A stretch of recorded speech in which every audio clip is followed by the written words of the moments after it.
Mr. Chairman,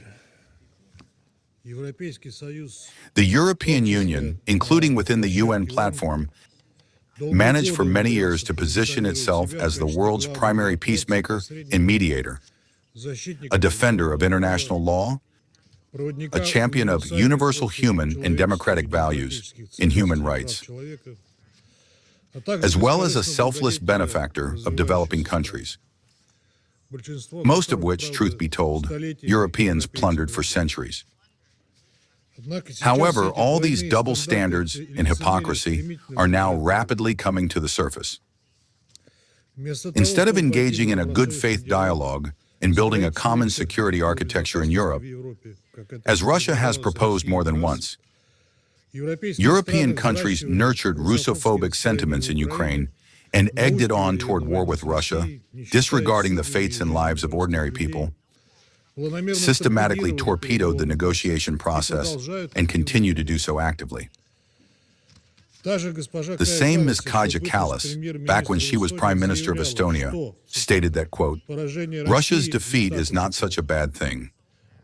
She claimed that again, quote, "It is not such a bad thing if a great power becomes a bit smaller." Perhaps while promoting their mediation efforts throughout the world, those in Brussels also have their own ideas about who should become smaller or larger. As for international law, we took note of the calls to respect the right of nations to self-determination contained in the final document of the European Council meeting on March 19. The EU members have once again shown their duplicitous nature. They only remembered the principles of the UN Charter in their entirety and interconnectedness when it came to Greenland. Regarding the population of Crimea and other new Russian regions, however, this topic remains an absolute taboo for them. And the irony here lies in the fact that the EU, having invented and long promoted the concept of a rules-based world order as an alternative to international law, has now itself become the object rather than the subject of its own deceitful concept. The same applies to the freedom and security of navigation. The European Council demanded their assurance in the Strait of Hormuz, yet simultaneously attempts to restrict the movement of vessels carrying cargo in the interests of our country through forceful methods. While imposing democratic standards on UN member states, elections within the European Union itself have turned into a testing ground for refining political and information technologies. Inside the EU, the focus is on preventing the strengthening of alternative political forces' positions. Every means is employed: censorship, control over the digital space, outright pressure, persecution, and demands to revise incorrect election results. We have recently seen all of this in both Romania and Georgia. We will see it more than once. In relation to third countries, a single task is prioritized: maintaining or bringing to power political forces that are maximally loyal to Brussels.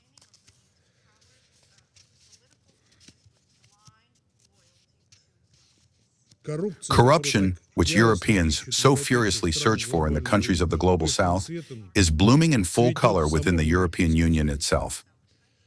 The scandals that have come to light in Europe over the past year, including those involving the former High Representative of the EU for Foreign Affairs and Security Policy, Federica Mogherini, and the President of the European Commission, Ursula von der Leyen, are merely the tip of the iceberg.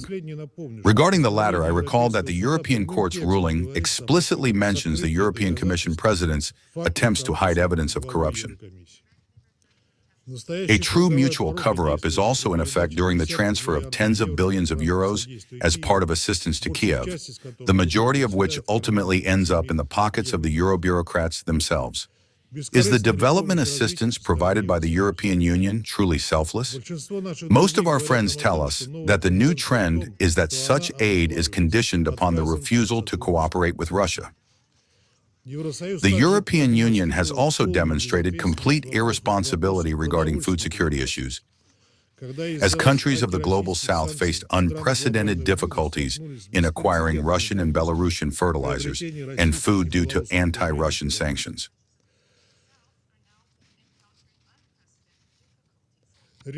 We are talking about the disruption of logistical chains, as well as problems with processing payments, insurance, and the delivery of agricultural cargo and fertilizers. EU functionaries claim, with a straight face, that they have supposedly provided for corresponding exemptions from restrictions for trade in agricultural products, but they remain silent about the fact that these exist only on paper and, in fact, do not work, as they are not mandatory for implementation by European Union member states. One can often hear representatives of the EU and its member states boast that Europe is among the main donors to development programs, including those implemented under the auspices of the United Nations. In 2024, they collectively allocated about 16.6 billion euros for the UN system, including 12.7 billion euros from EU member states and nearly 4 billion euros from the general EU budget. At the same time, upon closer examination, it is revealed that all this so-called development aid, including within the framework of the EU's Global Gateway Initiative, is intended to guarantee Brussels privileged access to natural resources. All investment in infrastructure projects implemented by the European Union under a plausible pretext are, in reality, primarily aimed at serving the interests of Europe itself. Mr. Chairman, Europeans clearly lack the time now for what Friedrich Merz, at the Munich conference, called regulatory surpluses. That is essentially the creation of a moralizing cover for their policies. All of the European Union's efforts are currently thrown into inflicting a strategic defeat on Russia. The EU continues to do everything to further escalate the conflict in Ukraine, including intensively pumping the Kiev regime with weapons and military equipment in violation of its own export control criteria and international obligations. This makes it and its member states accomplices in the crimes and terrorist acts carried out by Ukrainian militants using these weapons.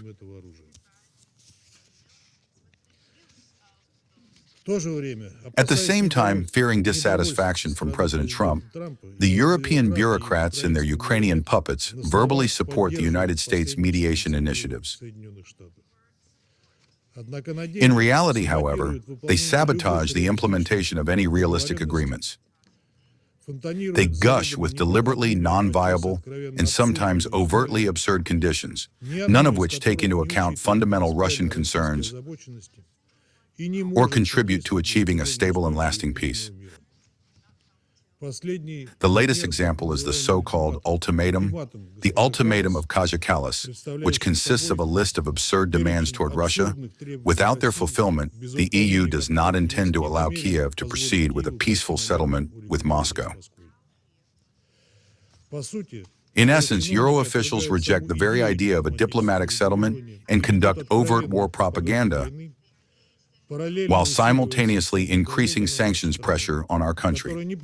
This pressure has not only proven its ineffectiveness, but has also caused colossal damage to the European Union countries themselves, already leading to inflation and a serious decline in the real income of ordinary Europeans.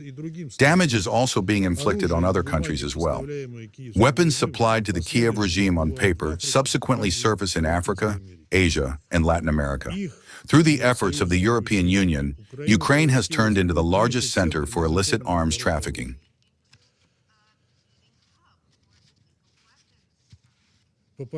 According to estimates by the American Institute for the Study of War, every third assault rifle that falls into the hands of extremists and terrorist groups worldwide is of Ukrainian origin.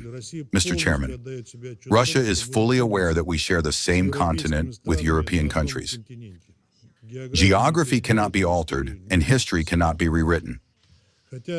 Although the outstanding historical knowledge of Ms. Kallas has attributed as many as 19 wars to Russia, allegedly initiated by Russia, not counting African ones, and only in the last 100 years, and this is a quote, "We have for decades advocated for an equal, mutually respectful dialogue mutually beneficial cooperation, and consideration of security concerns.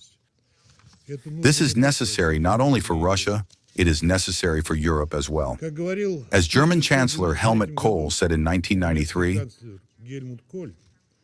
the future of Europe, if it wants to be preserved as an independent center of civilization, must necessarily be together with Russia. We naturally complement each other, we will work with each other, and we will develop.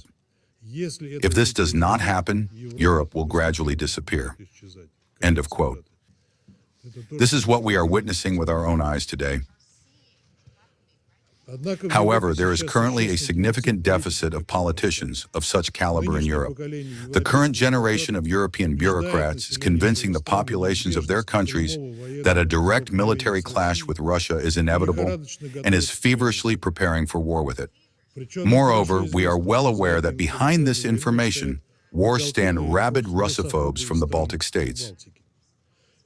The transfer of their national Russophobic complexes to the pan-European level became possible after they usurped the formulation and implementation of the European Union's Eastern course.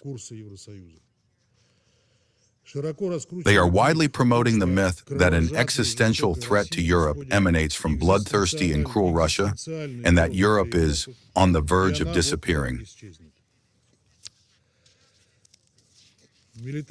Militant anti-Russian rhetoric is backed by concrete practical actions. From February 2022 to 2025, EU member states increased their defense spending by nearly 60%. By the end of last year, allocations reached 381 billion euros, ranking second in the world after the United States. The official task has been set to increase Europe's defense capability by 2030. At the same time, the increase in military appropriations will only be possible as a result of cutting expenditures in other budget sectors, primarily social ones. These large-scale military preparations leave no doubt that Europe is seriously engaged in preparing for a major war against Russia. This is nothing other than playing with fire, as we will be forced to respond to anti-Russian attacks symmetrically. And none of the conquerors who came to us with a sword, and there are too many to count, have ever left Russia safe and sound.